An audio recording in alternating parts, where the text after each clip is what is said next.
Muy buenos días a todos, bienvenidos a nuestro quinto y último webinar sobre el tema tan importante como es economía circular y que realmente un aspecto central, clave para el tema de lograr un mundo más sostenible y que realmente podamos solucionar los grandes desafíos que presenta el cambio climático. Hoy tendremos... The great challenges of the climate change. So we have the pleasure of knowing and the special launching about a circular economy, the current situation in the context in Latin America and the Caribbean. So we're going to be discussing that. We're going to have the presence of some representatives, Julia Ham of Ellen MacArthur as well, Ellen MacArthur Foundation, and this is very useful. And I believe that I'm convinced that this is going to be a very interesting meeting for us all. And first of all, you're going to have your mic off during all the event. Of course, you can get in touch with us, and there's some exchanges that can take place that could be through the chat. So this event is going to have simultaneous interpretation in 3 languages: English, Portuguese, and Portuguese. And you can use your channels using this symbol that you're going to find at the bottom. So I would like to welcome Juan Bello, that is the director and representative of UNEP FI in all the region, that is going to tell us about this important event. Welcome, all of you, and thank you very much for being with us. And good morning and welcome. This is for the environment, and it's a pleasure for me to give a warm welcome to all of you that are here with us. And as Gustavo has mentioned, is the 5th meeting of the webinar part in this Latin American and the Caribbean. These webinars have looked for the evolution of the debate, for the strategies that these can be taken for an economy that is more sustainable, dealing with the current regimes and risks, identifying with products and services that offer for their customers. Today's meeting, as Gustavo has mentioned, this is going to be launched on how to unlock the financing of a circular economy in Latin America and the Caribbean. That is going to be very useful to deepen and get into detail. In this context, I would like to congratulate the PENUMA and the Latin American Bank that have drafted the elaboration of this study, especially the equipment of the UNEP FI and the bid intents. This study was possible thanks to the federal financing of the environment and the conservation of nature, protection of the consumer, the BM of Germany and the European Commission, and for the task of the Scholar Institute and Exchange for Change and the research and technical review of this study, as well as the interest group that we have created with banks to develop this study.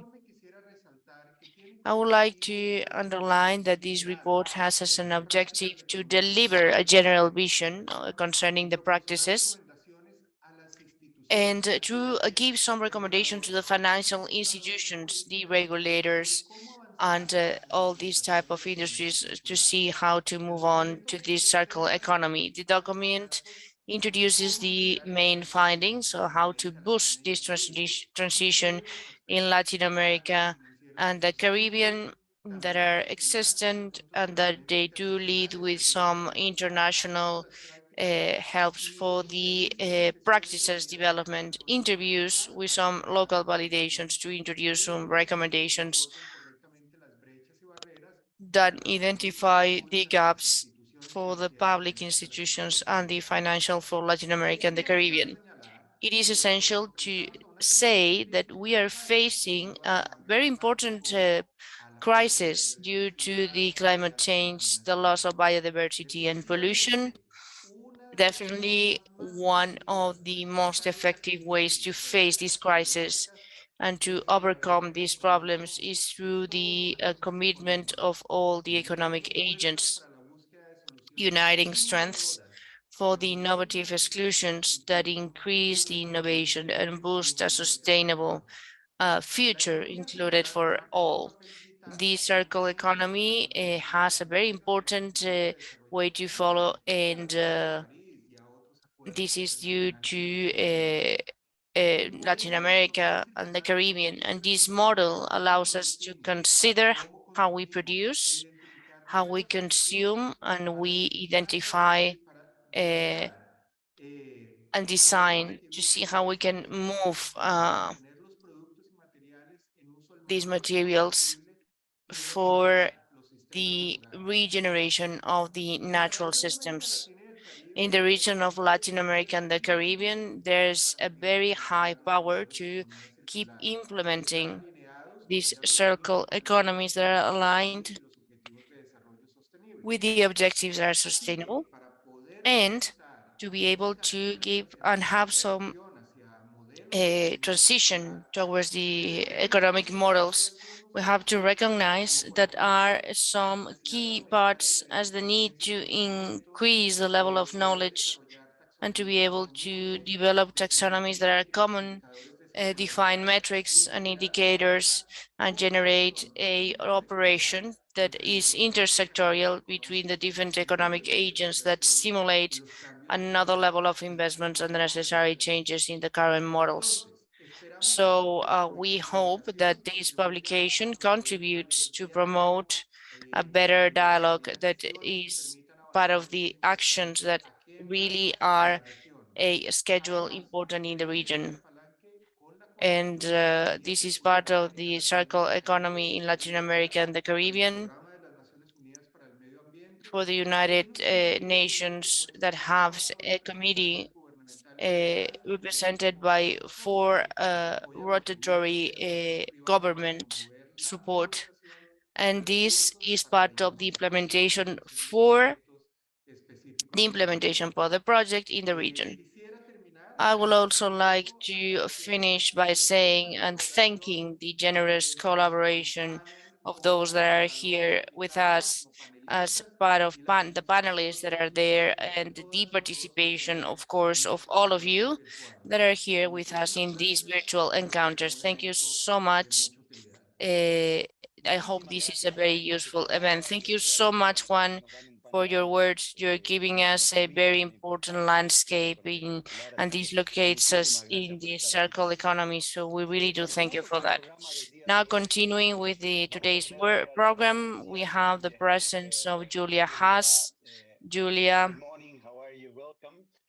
Buenos días, Julia. I'll switch to English. You're based in the UK, and really we thank you very much for your participation today. Julia is a project manager at the MacArthur Foundation. It's a key actor in terms of the circular economy, and really one of the initial push that to this initiative. It comes precisely from your organization. We will be discussing today the importance of one tool, which I think it's critical for all actors in the economy, regardless of whether there are companies, enterprises. There is a lack of that tool that facilitates the implementation of circular economy. So, Julia, the floor is yours.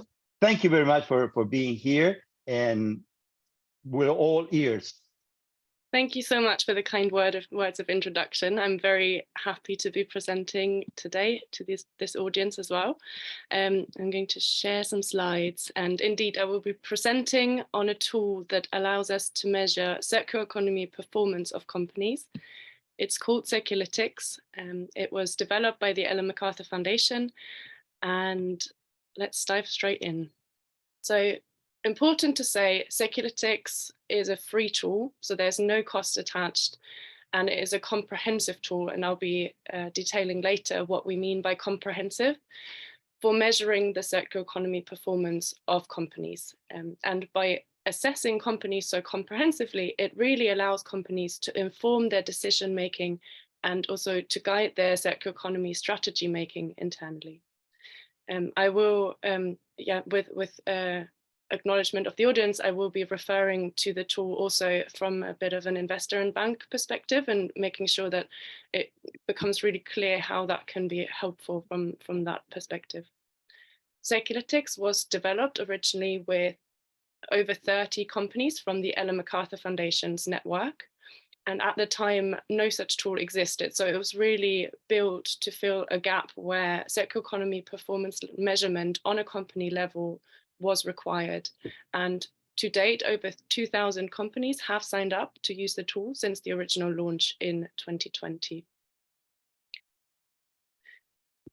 At a high level, what it measures, I already said, it is a really comprehensive tool. And what we mean by that is it measures the entire operations of a company. It doesn't just look at the material flows, but it goes beyond that in using a comprehensive set of indicators. And it's broadly split in two categories: the enablers, which give an insight into the future circular potential of the company, and they really capture what trajectory the company is on, what sort of effort they put into making the transition. And the other half are the outcomes, which show a real snapshot of the circular economy performance today. So those are the material flows and the other factors that we want to look at when we want to see how the company is doing today.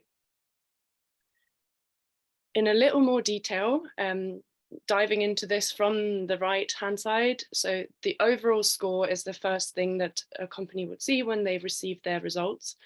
And that is then made up by the two categories, the enablers and the outcomes, which we just touched on. Within each of these categories, there are a number of themes that companies will report on, and those are really helpful to understand also as a pathway to the transition. They're not just an assessment tool, but it's really also a learning journey and understanding how companies can make that transition, especially the enablers. So the top half of this triangle, they outline a transition pathway, starting with the strategy and ending with the external engagement, including engagement with financial institutions and policymakers that are really required to make that transition. All of the themes in the enablers category in the top half are assessed for all companies, no matter what the industry is, because we believe that any company will need to look into these sort of aspects to really make the transition happen. The outcomes on the bottom half of this overview, they are more dependent on what type of company is reporting. So, for example, the theme products and materials is really only relevant to companies that do have material flows. And similarly, the services theme would only be relevant to companies that have services, and so on. So the outcomes themes get tailored to the specific company that is responding. And when we look at all of these 11 themes that we have in Circularitics, we actually see really good alignment at this point in time between Circularitics and the disclosures that are about to become mandatory under the European CSRD. So there is, we slowly see an uptake of these sort of circular economy metrics into mandatory reporting. And we believe that going forward is actually really important to measure these things, and we see that that is definitely the way things are going, and it's not going anywhere. So this is a really helpful tool to look into as a starting point for many companies as well to prepare for such reporting.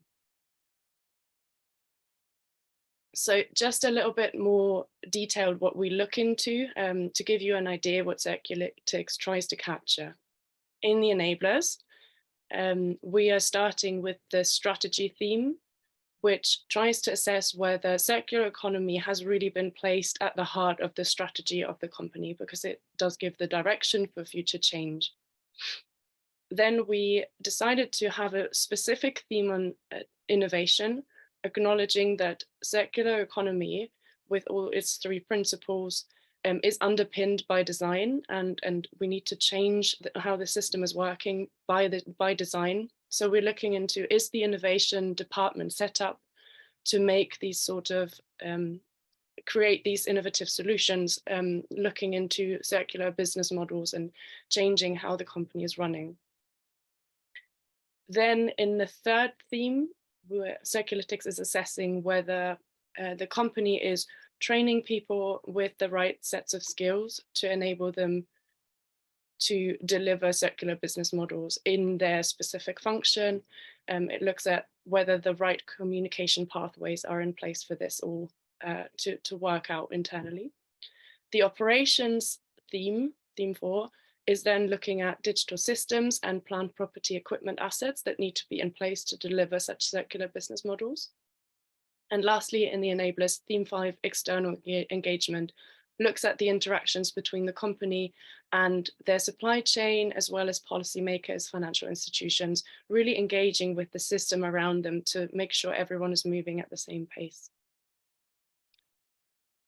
That's the first half of Circulytics. And then the second one are the real, so the first half tend to be more qualitative questions and indicators, and then the outcomes tend to be more quantitative.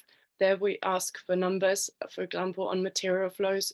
One of the questions would be, what percentage of your material inflows comes from regenerative production, acknowledging that one of the principles of circular economy is to regenerate nature.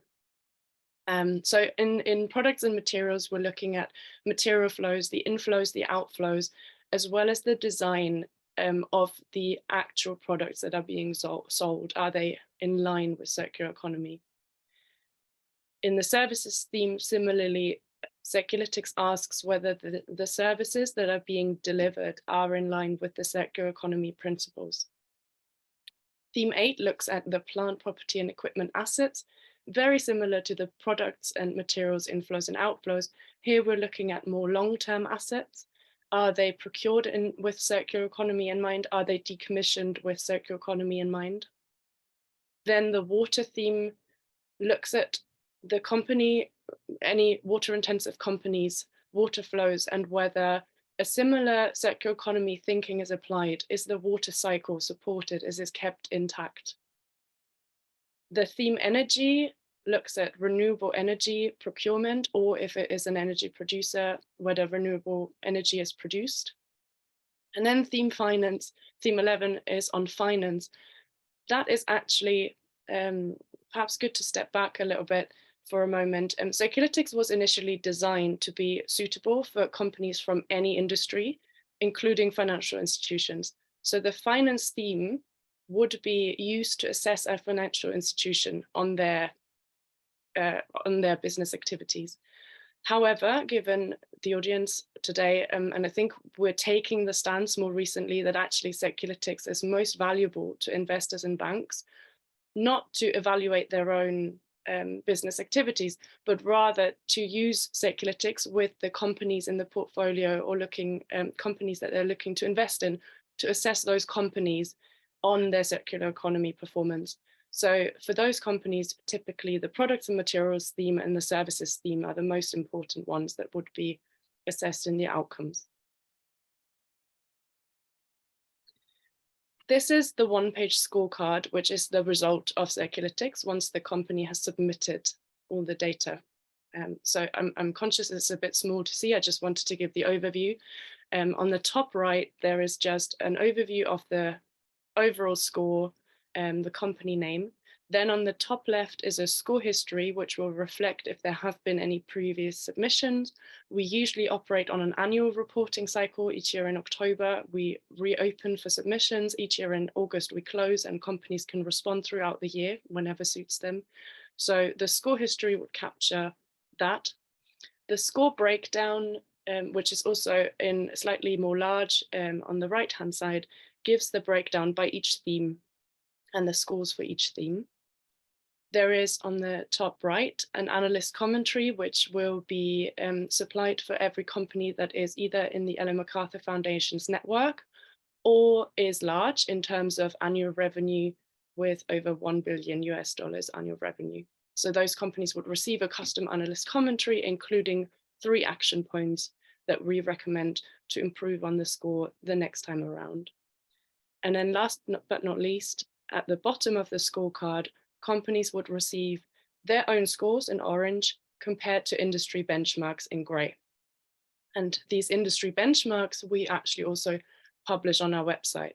So in case you haven't completed Circulytics yet, but would be interested to see how companies have been doing, we publish an anonymized and aggregated statistics overview on our website, circulytics.com, where you can find those benchmarks alongside the full indicator list, a method introduction, which details how the scoring works, all the definitions that are used. And then also worth mentioning in this context, Circulytics is available in Spanish and Portuguese as well as English. So companies and all the resources are available in those languages as well. So this is just to explain what it would look like from a company's perspective. So if any investor or bank was looking to work with companies to understand their performance, it means the company would need to sign up for a free Circulytics account. We would then create an account for them. They would receive, along with their welcome email, a template for offline data collection, which typically we estimate takes between 1 and 3 months, depending on how complex and how large the company is. Data is then submitted by the company to our online survey, and the scoring happens fully automated according to the Circulytics method. So within seconds, the score is built based on the data that is submitted. And once companies have received their scorecard, which usually has a turnover time of 2 to 3 weeks, depending on we sense check that indicators have been interpreted correctly, and then we write the analyst commentary before we return the scorecard. And then disclosures are possible in line with the terms of agreement, which usually means that the company would request permission for disclosure from the Ellen MacArthur Foundation. And if all conditions are in place in line with the terms of agreement, we would grant that permission to disclose scores and scorecards. One last thing I would like to mention is that Circulytics is mapped to the Sustainable Development Goals, because we really understand that circular economy is a key lever to meet the Sustainable Development Goals. And we're trying to make it easier for companies to identify which circular economy activities or levers they can really use more to contribute to their existing company targets on the SDGs. With that, I would like to thank you. I'm really excited also to see the following speakers and the panel discussion later. If you would like to get in touch with the Circulytics team or myself, please feel free to reach out to us at circulytics@emf.org, and I'm happy to respond to any questions. Thank you so much, Julia. Really very interesting. I think it's extremely useful for both, as you said, both companies and to see where they are, how they are performing, but also to the financial institutions who really need to have a better understanding of what it's circular economy and how, it's important as a key factor. We have a couple of questions from the audience, mainly related to the construction of building company in two senses. One, whether this platform of Circulytics can be applied to that sector, whether it's applied to the building company themselves or to the ones that are producing materials for that particular segment. That's a really great question, thank you. For the construction industry themselves, so if a company that is constructing the buildings is assessed, then their products and materials are the buildings, in which case the company would get assessed on the buildings under the products and materials theme, which is a bit more granular than what we ask in the assets theme. So yes, that is applicable. And then for any other company that owns buildings and assets, that would be captured under the assets theme, which is a bit more light touch, because we recognize that companies who just use buildings don't necessarily get to choose which materials get used to build it. So there's a differentiation between the ownership. Excellent. Well, thank you very much. We will be sharing your presentation with all participants and the material that you make reference to during the presentation as well, so that they can have a better idea and eventually contact you for that matter. Thank you so much once again for being with us. And should there be any other questions, we'll transfer it to you, and we'll be discussing during the webinar, or eventually at the end of the webinar, we will be sending it by in writing. Thank you so much once again for being with us.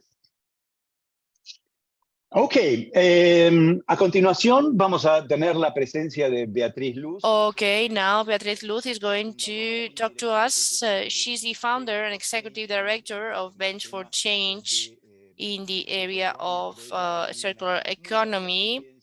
And she has had a very wide experience in terms of sustainability, working with companies, making sure that the companies in these different segments may somehow change their perspective. And today she's going to be introducing the main characteristics of that we mean, that is the report on how to unlock and the financing of the circular economy. Beatriz, bienvenida. We really are very anxious and eager to learn what you can begin to tell us regarding this report. Thank you so much.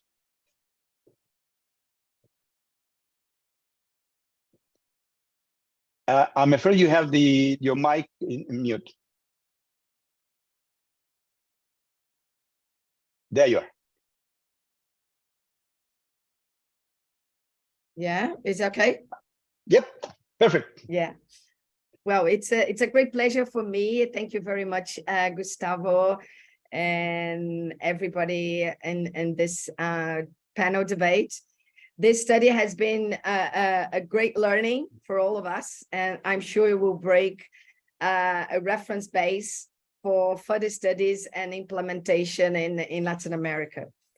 And I would like to thank Julia Hunt for the presentation, because I think she has given a very strong message that is very much in line with our study: the importance of the enablers, the importance of the external engagement involving the whole supply chain and the system around for implementing circular economy.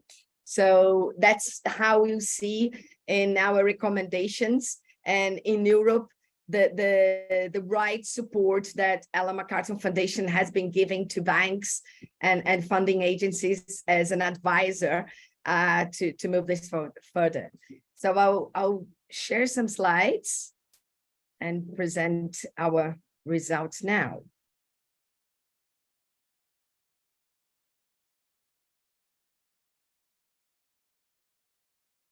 As Kyuan has already presented, the study was commissioned by UNEP FI and different sort of partners, and the research was carried out by Instituto Escolhas and Exchange for Change Brazil, the organization that I led, with a mission to encourage the transition to the circular economy in Brazil.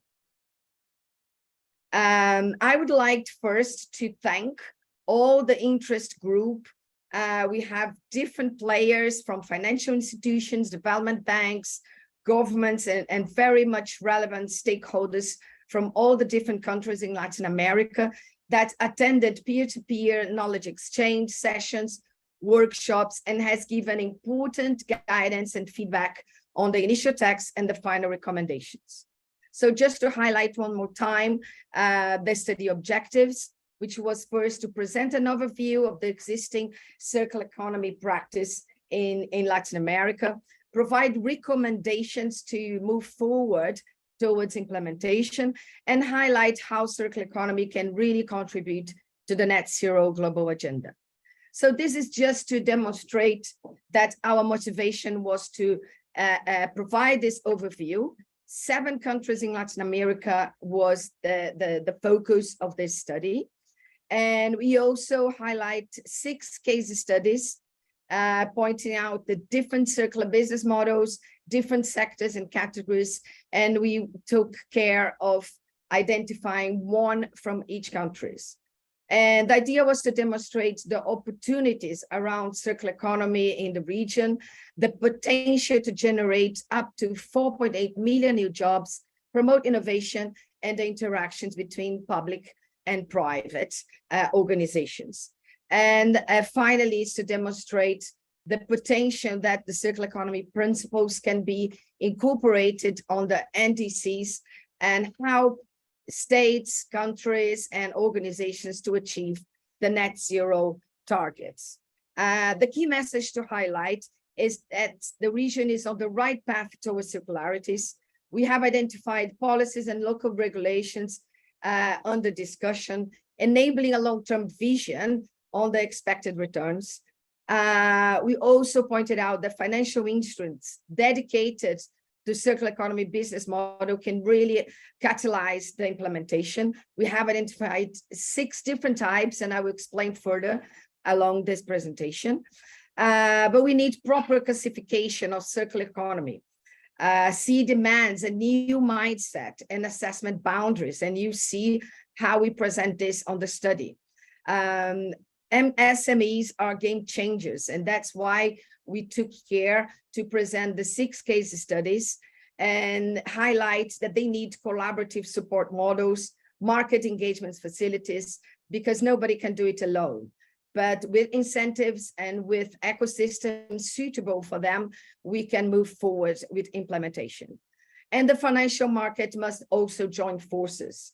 We need to foster a circular economy finance ecosystem and especially overcome barriers such as the lack of knowledge integration among financial institutions and the ambiguity on the definition. So the discussions around taxonomy is a crucial point. So what does it mean, this new assessment boundaries and the circular mindset? Just a very brief overview that the circular economy requires an amplified vision of the value generation. We need to understand the new risk assessment models. We need to implement a long-term thinking and understand that we need to do this together along the value chain with mutual collaboration. So basically, in a short summary, we need to expand the project valuation methodology to ensure predictability and transparency. These are crucial elements often raised by banks to define risks and rates of return. So we need to elaborate new financial instruments, tax of returns and guarantees that are suitable for these new business models. We need to consider not only the use phase of product development, but also the post-use phase of a product. What's going to happen with the products after it has been used by the consumer? Just only setting up targets for the use of recycled raw materials are not enough. We do need to invest in infrastructure and also consumer education and market financial incentives. We need to quantify what we mean by the residual value of waste materials. This is exactly what's going to guarantee the return on investment of reverse value chains, moving from a cost-based analysis to an investment analysis. So the cost of avoiding linear economic risk, climate mitigation, waste disposal and pollution must be incorporated into this financial decision-making process.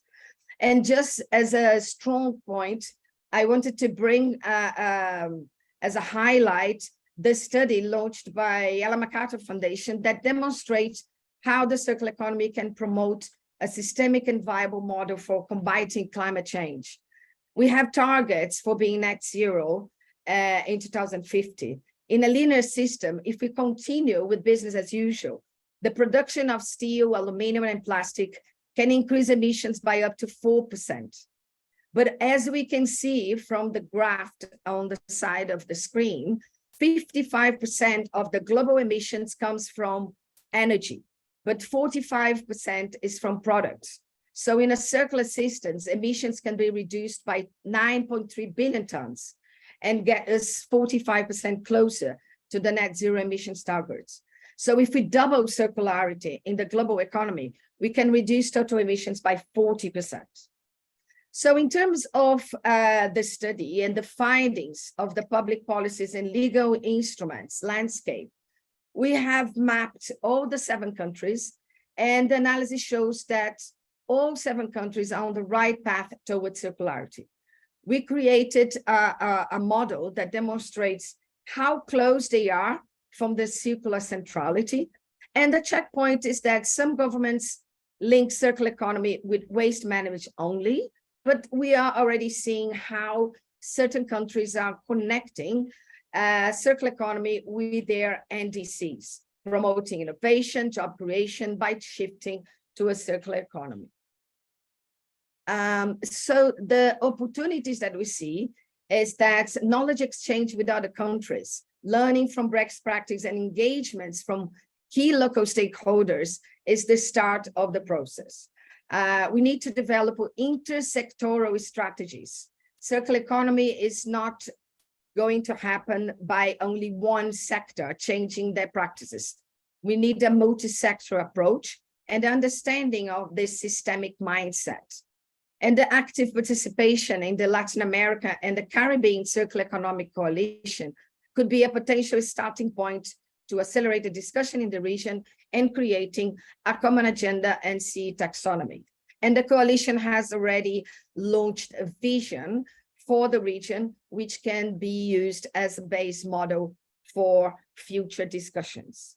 In terms of the circular finance approach, on the study, we demonstrated that we need a different mindset. It goes beyond innovation finance and green finance because we need extended circular boundaries. We need different circular business models, indicators, and metrics. As Julia Hunt has pointed out, it's not just the operational view, but also the value chain view and the extended boundaries of a business. In terms of the financial instruments, we identified 6 different types among 4 categories for different applications. So we have long-term loans, green bonds, blended finance. Each financial instruments have a unique characteristics focused on a specific opportunity for the region. But we identified that 68% of the 25 deals that we researched have partial or high level of centrality in the circular economy.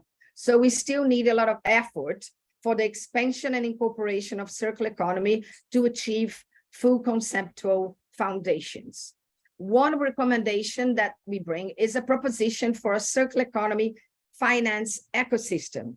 We see that it's essential to have all the actors working together, paving the way to a structured finance system that guarantees potential instruments that will leverage economic projects and bring commercial banks together with state banks to develop equity funds, multilateral programs, and all the capacities, as well as raising clients' awareness to contribute to a policy framework development. Here we identified 3 new financial models based on what we call the 3 key finance CE motivators. We see that business move forward towards circular economy based on 3 points: avoiding risk, having a mission towards circular economy, and looking at opportunities. So circularity capital is very much driven by the risk and necessity of the markets to invest on infrastructure for plastic circularity. When we look at COFO, the Chilean national agency, we have seen a very much driven mission with a value proposition of can be an example for national development banks to support projects that are aligned with the national strategies, leading the financial system to meet the nationally established goals. And finally, we have identified some examples of finance models. They are driven by competitive advantage. This is the case of Intesa Sanpaolo and Circularity Capital. Both have strong circular economy advisory boards. The Intesa Sanpaolo have launched a 6 billion credit facility dedicated to circular economy projects with the support of Ellen MacArthur Foundation, which led to the development of a circular economy lab, where technical support is provided to clients.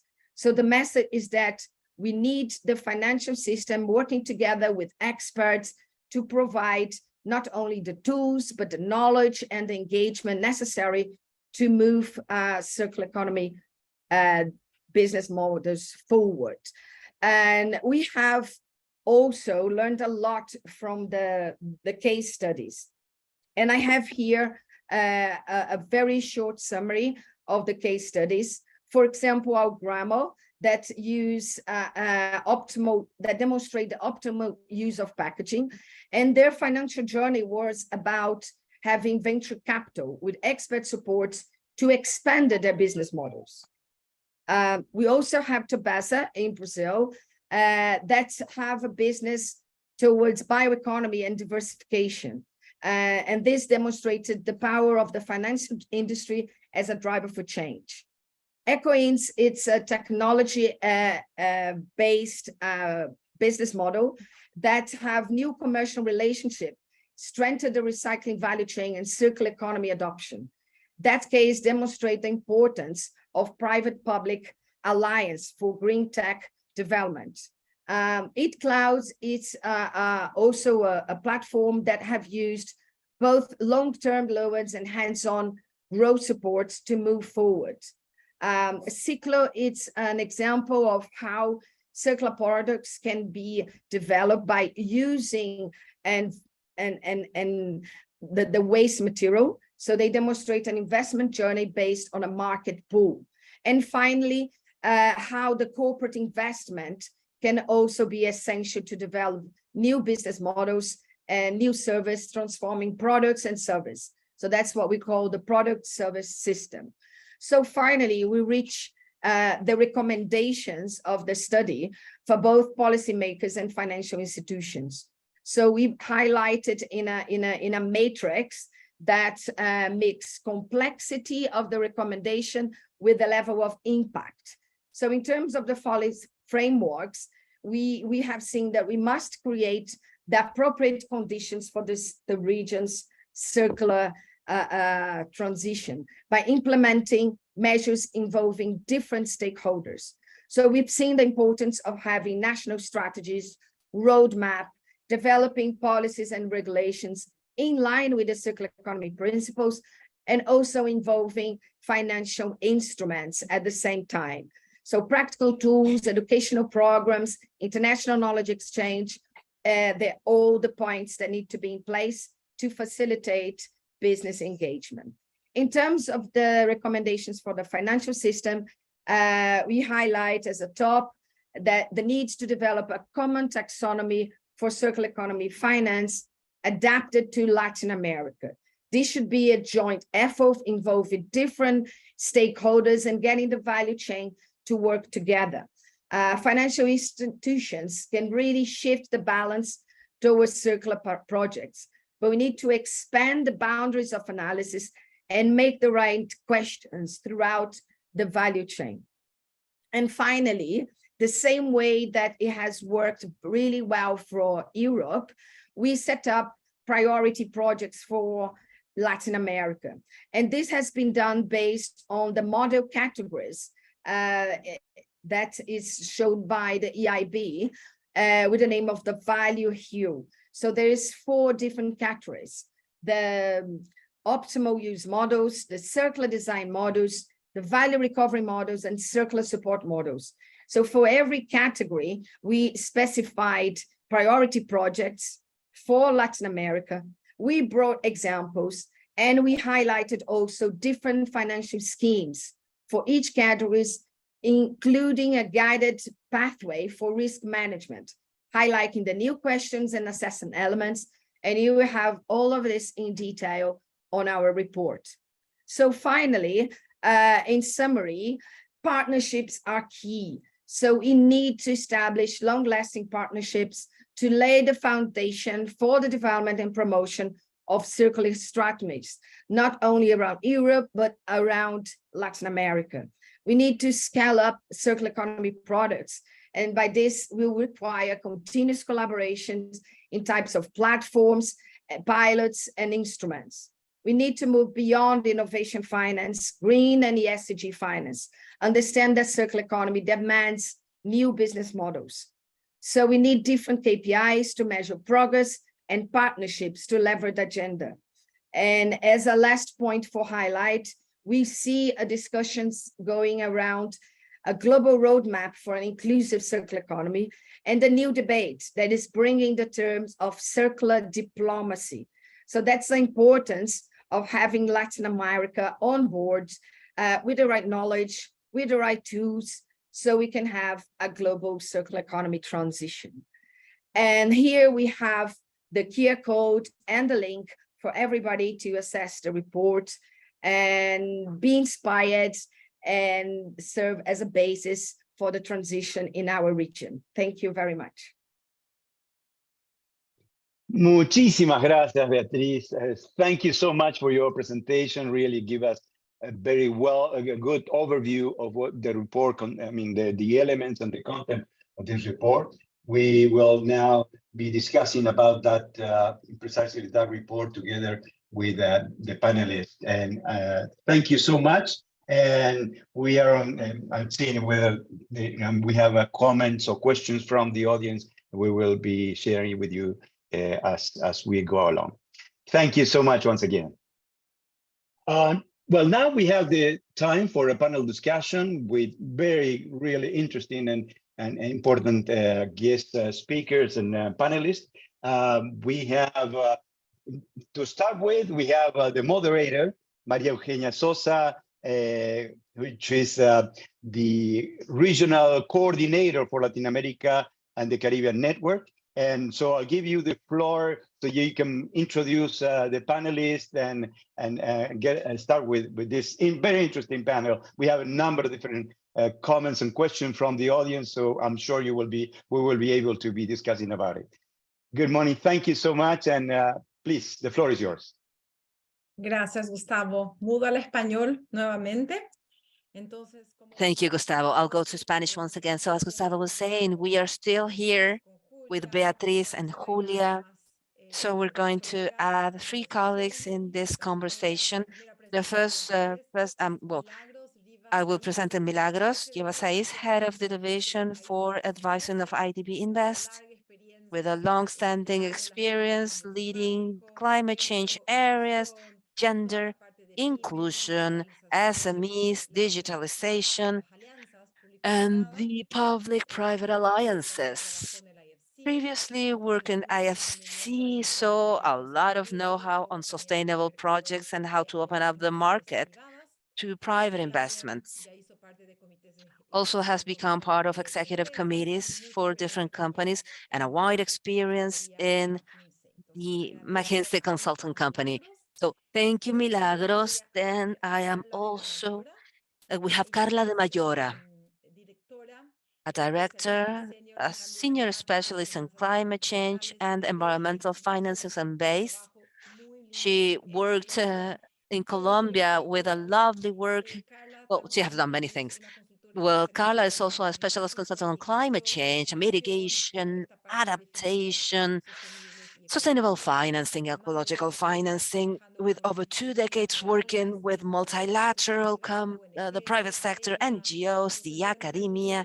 So a wide experience in the projects design, evaluation, monitoring, financial modeling, and for different types of projects that go from infrastructure, transportation, waste management, vulnerability, climate vulnerability, and agriculture. So it's fairly wide. I thank Carla for accepting our invitation. And finally, Beatriz. Beatriz is a regional coordinator in a program named Go for SDGs, Global Opportunities for ODS, and has as an objective to promote, to accelerate different solutions, regional solutions that wish to have inclusive green economy and sustainable work. So work with sustainable development in Brazil. In Global Compact here in Brazil, has over 18 years of experience with the environmental legislation, sustainable development. So we have quality, and I'm going to start with a round of questions with each one of them. I'm going to start with Milagros, And at the same time, I would like to use some questions from you guys on the chat. And so you have this conversation here. So if we're going to be sharing the recording on our website, we always share all the recordings. So this knowledge that is happening because of this knowledge, that was not only the publication as such, but the whole discussion along these years. So I'm going to start with Milagros. Thank you so much once again, your alliance with IDB. There are some questions on the chat regarding financial instruments. So Milagros, if you, in your role as IDB Invest, what is the role of financial tools, profit for circular economy? What do you think in Latin America? What do you think about Latin America? Thank you so much, Maria Eugenia, and thank you so much to the United Nations for giving me the opportunity to participate in this event. This was that, yes, it is a true honor being able to participate in this panel and this session with such important people as you have described. I think that after Beatrice's presentation, it's highly clear that in Latin America and the Caribbean, they have a huge potential, the issue of circular economy. And we have identified three key players in this circular ecosystem: the regulations, the companies, large corporations and SMEs, and also financial institutions. I would like to highlight the role of SMEs in this space that is part of the value chain. If SMEs is not circular and participates on the circular ecosystem, the economy will never be circular.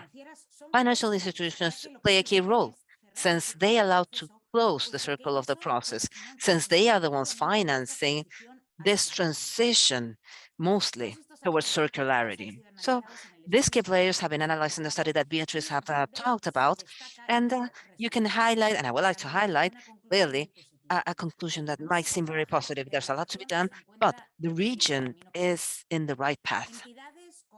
Entities such as Banco Estado in Chile, Bancolombia, and Bancoldex in Colombia have been promoting this agenda and follow and closing gaps. So the financial sector, yes, it's true, is providing financing to circular economy projects, and they do so by using debt tools, mixed debt financing, blending financing, and seed capital. And many times they use it, they articulate this with the umbrella of the financial lines, which are sustainable, green lines, especially in bonds, green bonds, sustainable green bonds, right? So let's go deeper on that.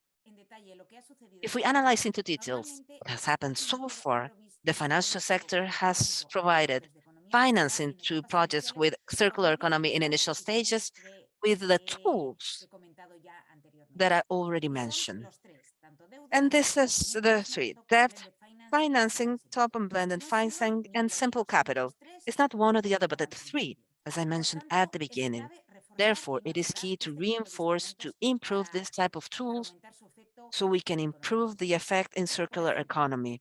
For instance, if we are able to connect mixed financing with blended financing with the compliance of indicators, circular indicators, blended financing has been highly used with different indicators for the emissions reduction in environment, but can be connected to circular indicators with specific indicators that might be the reduction of non-renewable materials, regeneration of soil, and others that promote projects in this very same line.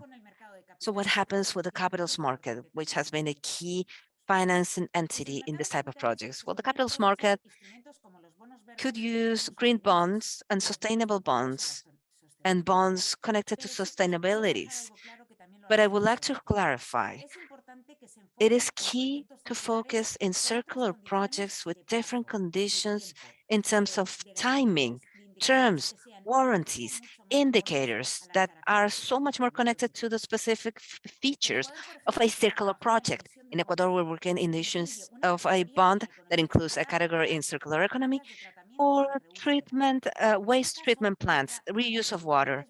In this case, you can see how the different bonds, theme bonds, can have a focus of with circularity, And so what are we doing from IDB Invest in order to deal with this gap? Here, now we're talking with two different focuses. One of them, the taxonomy in circular economy, the development of a common language that will allow to provide categories for circular economy projects in a transparent way that will allow business teams to identify different the circular economy. So standardization promotes the development of the projects, of the markets. So it's something that we need to potentiate in each one of the markets. A great example is the experience that we have developed in Colombia together with the consulting company BASE and 3 banks, Bancoldex, Bancolombia, and Banco Culta. So just a week ago, in the framework of the annual assembly of governors of the MID group, there was a signature of a sustainable bond with the Bogota Bank that includes the use of specific funds for the circular economy and employs this taxonomy. In Bancolombia, there can be a leverage of the work performed in order to strengthen the internal taxonomy that they had, taking criteria of categorization and strategies. So having a common taxonomy is so key for the deployment of the financing of circular economy, but not as sufficient. We also need to have internal capacity for banks in order to implement, to develop, to go deeper, and to create a project's platform in circular economy. In the report we're talking about, the report is a strong mechanism in order to promote circularity, since apart from identifying key players, as we've seen before, Beatriz Tolos has recommendations generating a practical roadmap for actions, thinking about reducing regulatory gaps in terms of knowledge and financing, among others, but also circular transition. In Colombia, alliance with Asobancaria, we have coordinated 8 workshops with circular economy for different banks, with teams, not only business teams, but also risk and sustainability. So bringing to the table risk teams is a huge step in order to get them involved, get them in the DNA. This was done with the vision of integrating an umbrella, a circular economy vision with different operation business units with entities. Hopefully, we'll be able to replicate this effort in is different going countries to of the take place in region. other countries of the region. Thank you so much, Milagros. Well, my A bit of reflection, my thinking about reflection what you concerning said, this, that was that was also my my learning. We learning have some process, and the questions. questions are coming here. So from the side of SMEs, in a general term, in circular economies, there are some difficulties of access to credit. When thinking about the component of When we have circular the component economy, of the circular economy, it's even harder it is not difficult, when thinking about this. But I'm thinking we are in the right but we are in time, and these topics are flourishing. And we can see that water, public banks, multilateral banks, the governments are also going in that direction. So thinking about the value chains in a wider way, it's going to be useful in order to move forward. And what's clear, we can have a huge effort in the private sector, but if public policies don't connect in the same direction, it's going to be very difficult to gain the speed. So in that sense, so I'm going to connect it to the next question. That's been working in a government's level, in a multi-sectorial level with a coalition with circular economy. The question is, instead of just looking at specific public, an action, an angle, how do we move this ecosystem? How do we find these regional solutions to accelerate circular economy in the region, in the financial side, but also real economy, even SMEs? So what are you doing? I'll begin with Beatriz, so you can speak what you're doing, and then a practical example on how this can happen. Beatriz, go ahead. Thank you so much, Maria Eugenia. As I said before, the circular economy proposes a resilient economic model that creates opportunities for a sustainable model contrary to what's going on, and boosting the economic productivity and also the need of financing. And the green employees that are not completely explored in these things, contributing to the worldwide X-rays of the climate change and the loss of the welfare.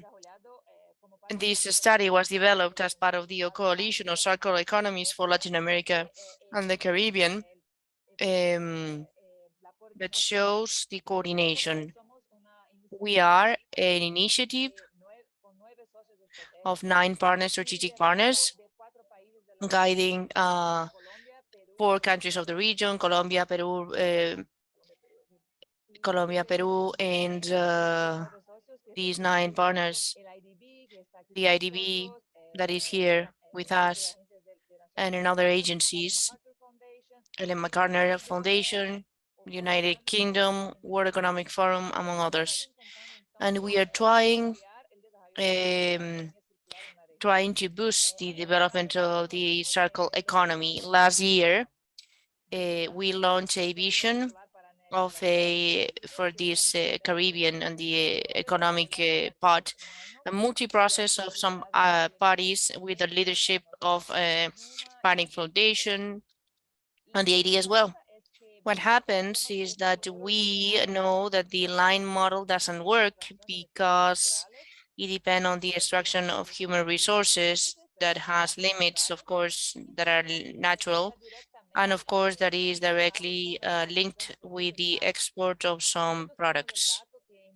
We have the data that in the year 2028, 52% of the Latin American countries depended on basic products in their export balance. And these exports, they're centered in the minerals of this culture, but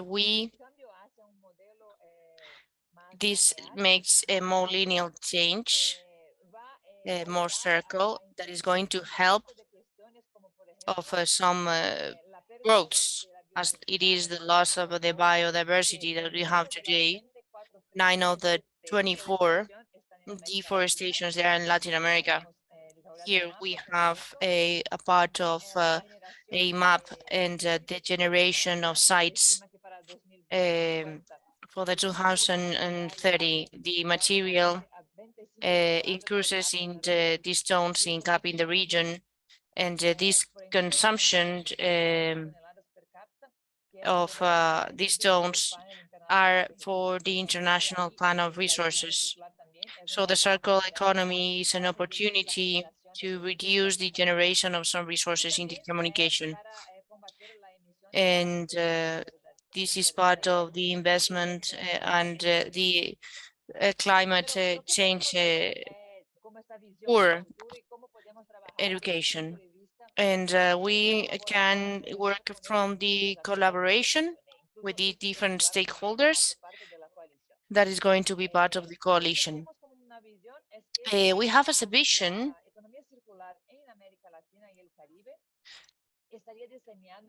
this is part of the resilient part.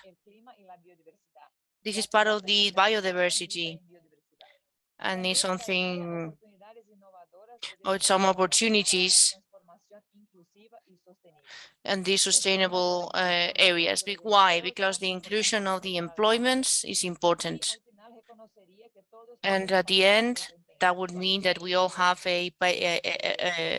something to develop. This role that the coalition has is to involve different parties for an action that is collaborative, and this will make us move faster on the circularity. So this would imply the circular economy. This is the systemic area, and this is the long term, and we have these immediate effects and the diversities and the cultural area taken into account. This is part of the world, but I make it part of the region. And in these three areas, the circle, this is the generation of the nature. Which are the factors that depend this circle economy? The design, for example, the models of business, the design of the systems, having economic plans to work in long term, in a long scale. And here the financing is well published. And then we have the collaboration and the action of a wide range of parties. This is where we need that all the actors of the economy are involved in a way to boost the circle economy. And then at the end, how the circle economy would lead in the region, where we see, for example, as part of this vision, that this is a prosperous economy that works for people in the social area that is very important, and the future economy that is full of benefit for the climate, and at the end, another part of the economy that it will involve some governments that are part of the coalition.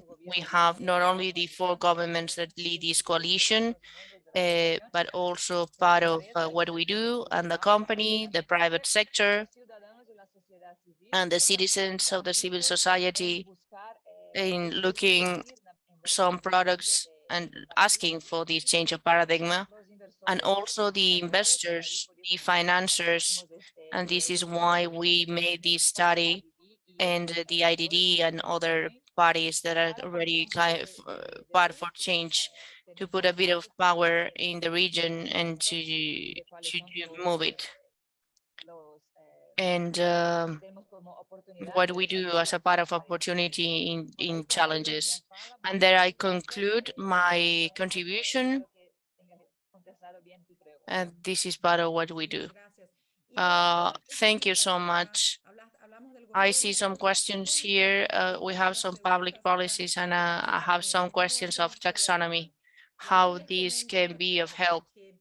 And here, let me tell you that we are guiding a global framework of taxonomy that is part of the circle economy, looking what should be the taxonomy and for the interoperability with Europe. So this is in this part of development. This is part of the taxonomies. And of course, this is not that explicit, the circle economy. And what we see here in this taxonomy is something with safety. This is part of the region. And it's something specific. It's the fact of putting this area with this agenda. And this is part of the agenda of the government. So in this, we're going in these possible days, we're going to have this taxonomy with something different, of course. But this taxonomy has something Carla is going to tell us about it, and public matter is very successful to share with us. The European Union, the Colombia part, and something that this is not a taxonomy that is exact, but it is the way we do things. I believe this is brought to the ground, something specific and real time. Carla, please go ahead. Thank you very much, Maria Eugenia. Thanks very much for the invitation. I'm very happy to be with you. Thank you so much, Milagros. And you have already mentioned this. And what I believed, and the importance is to generate this financial ecosystem. We all contribute. This is key. This is going to generate the scale to be able to generate this economy. With this in mind, what we work with, and we invest in Chile, in Colombia, This is Bancolombia and Bancoldex. This is the generation of what we use for the categorization system. I want to leave this clear that Colombia such has developed a green taxonomy that is in line with the methodology with the European Union, and basically has some objectives that are economic and circle, and at the level of criteria. The taxonomy that is green has not entered into this, and the work that we have done is part of a tool. This is an input, and this is a tool, of course, a tool that changes.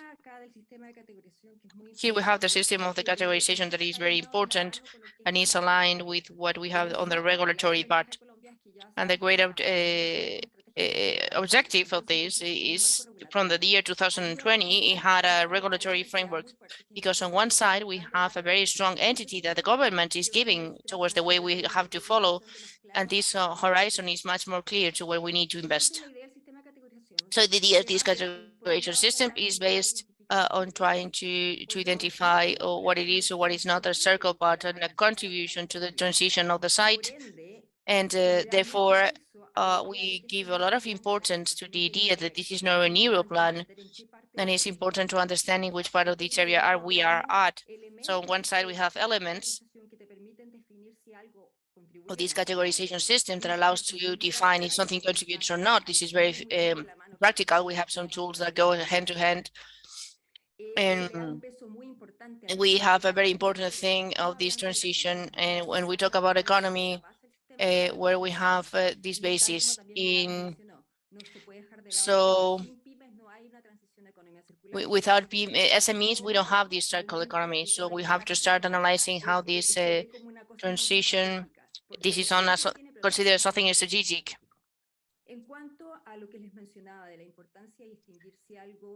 This is part of the strategy of what we do on the level of the contribution of the categorization, bringing the transparency, and one of them is graduality.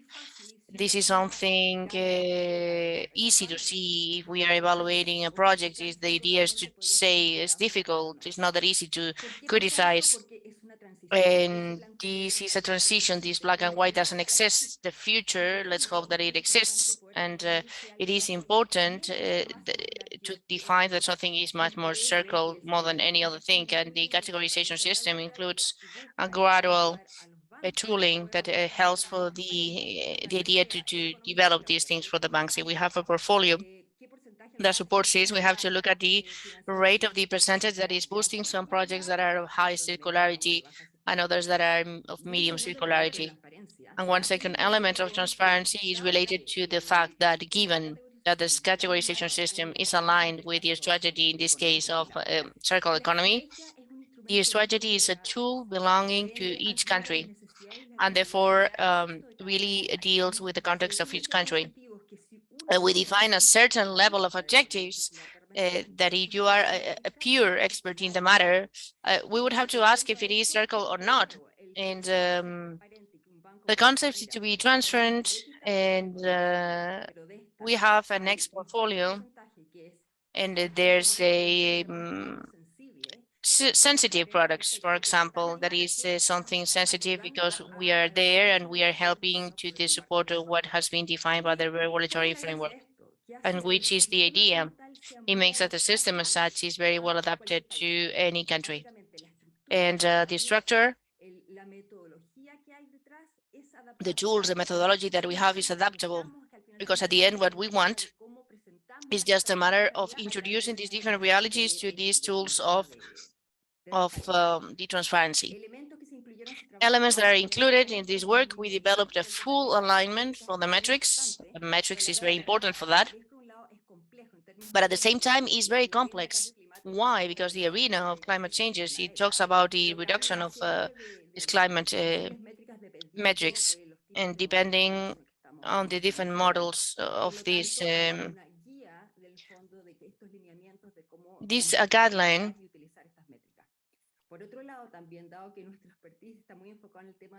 Their expertise is very focused on the business models, and we're looking for the development of ideas to think and consider which are the type of models that the banks could implement to be able to finance this circular economy, but most of all to involve the SMEs in this process.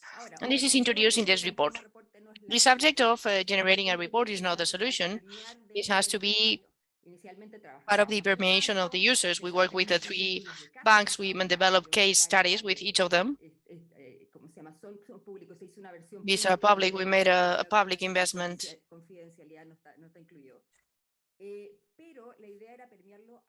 The idea is to permeate this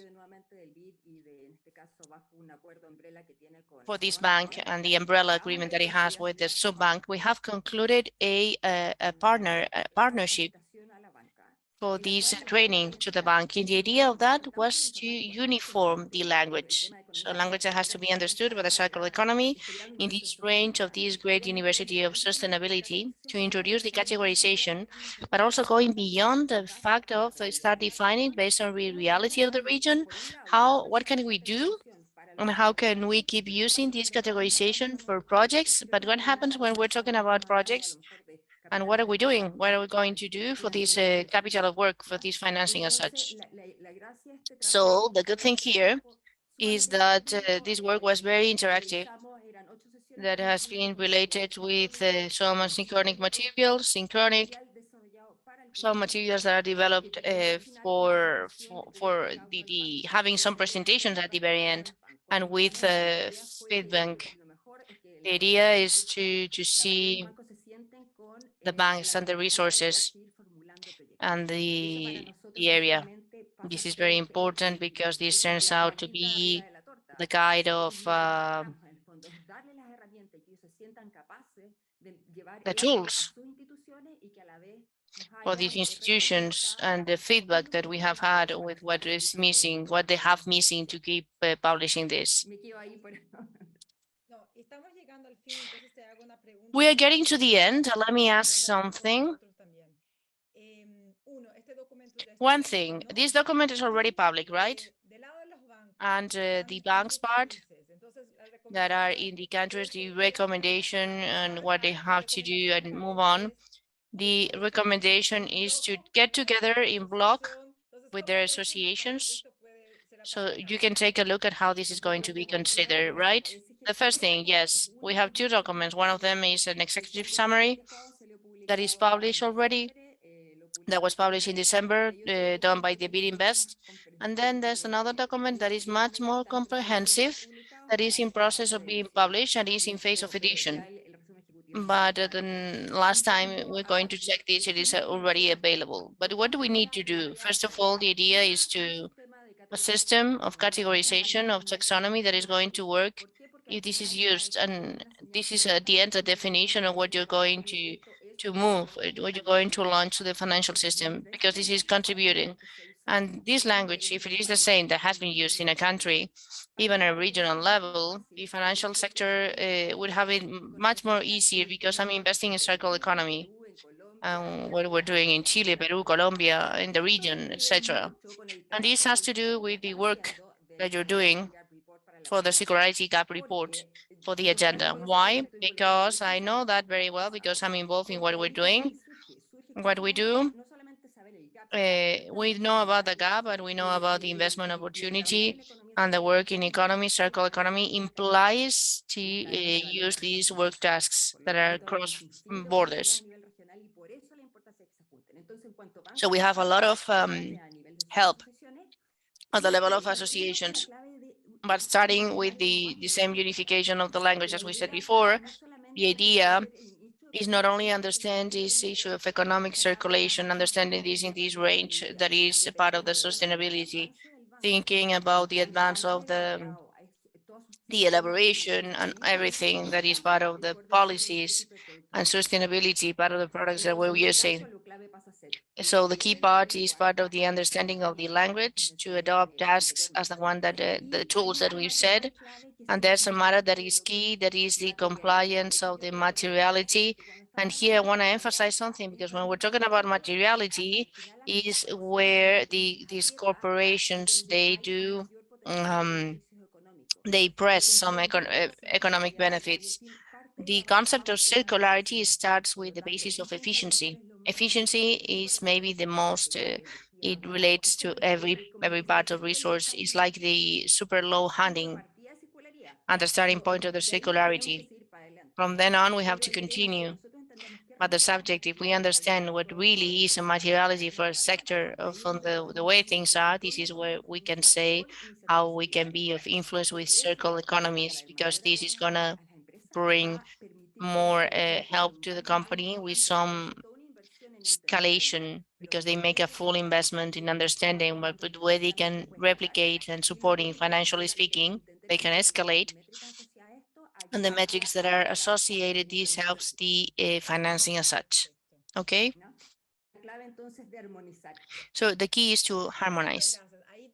Thank you very much. Here it's key for the banks and the associations. And then in one moment, for Beatriz and Milagros, for both of you, let us see something with next steps. And the first one with Beatriz, as you see, the next steps to follow is part for the public policies that we have done so far and how we're going to move on. That's the idea.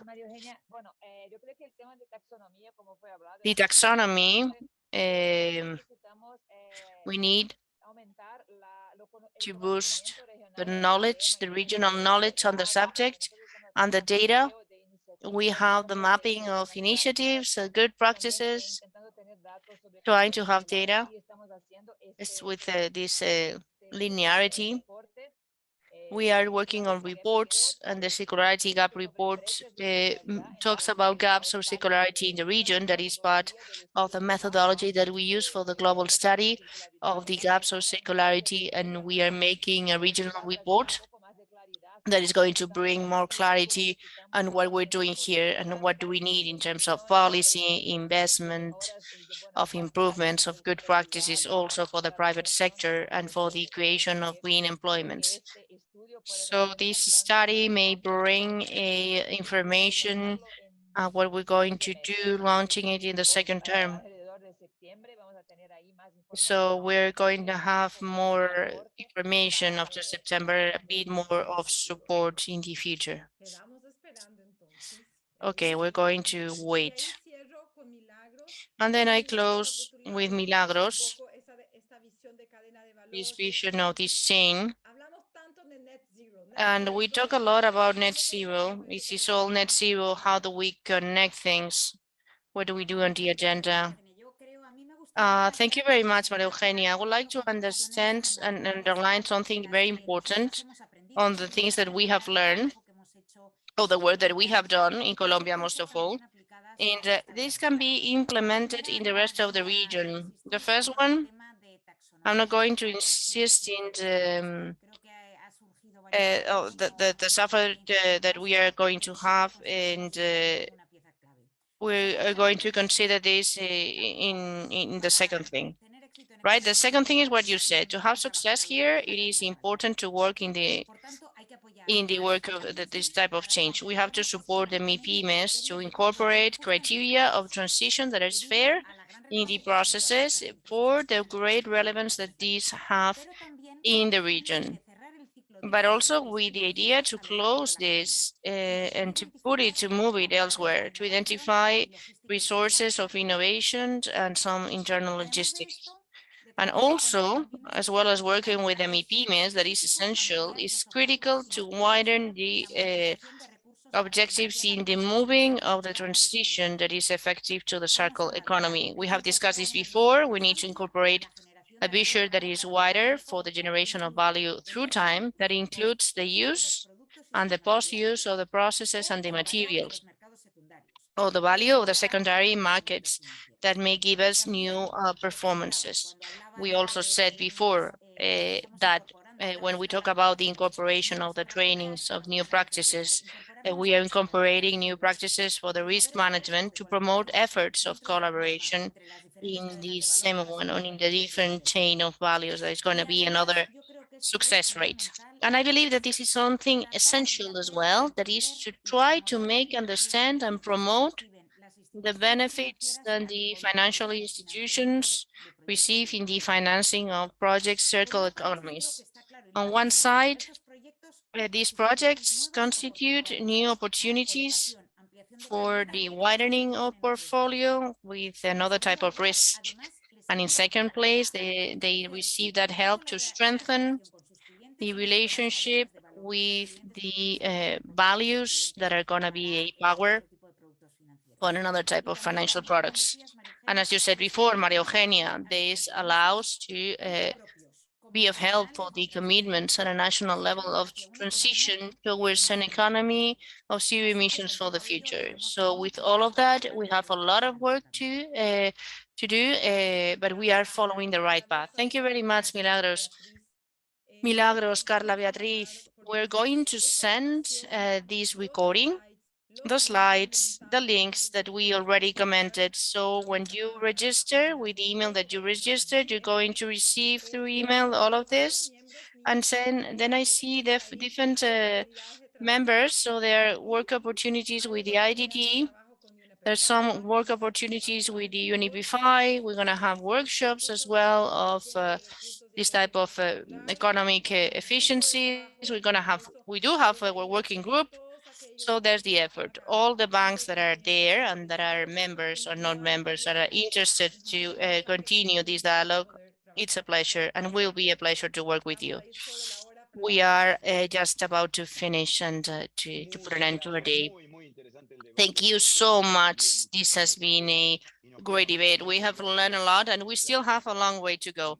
It has given us a very good indication. I would like to invite now Antonio Wisner, that is the senior officer of the technical assistant of Finance in Motion. So in his experience that he has for these sustainable areas of the things that we have done, he can be with us.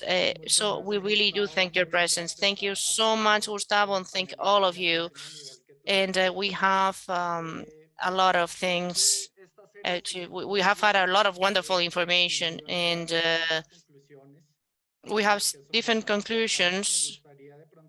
And I would like to underline, first of all, the importance of the interest of the commitment of different actors in the transition towards this new model.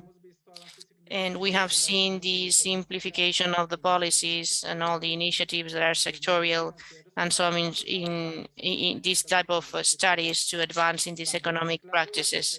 It is also key and it's easy to see that we need to boost this transition to be able to move on in this economy, but also this is going to allow us to move on in the climate agenda with the regeneration of the conservation of the biodiversity. These three subjects that should be interconnected and this needs to be managed as such. The different expositors in these webinars have shown us key aspects of how the circular economy generates a new relationship with a group of interest with the new generation, the risks and the leveraging of many things, defining as well new models of business that should be implemented with new logics and new approximations. And lastly, we saw that the financial institutions as such, they're vital in this transition, and we achieved to see some relevant cases that are related with the financial instruments as the sustainable bonus, the development of financial areas of circular economy and the importance to deal with these institutions that are financial that will allow the implementation of these taxonomies, the definition of the goals in the monitoring, the evaluation of the impact, and above all, the communication with the transparent way to manage and do things in a financial institution.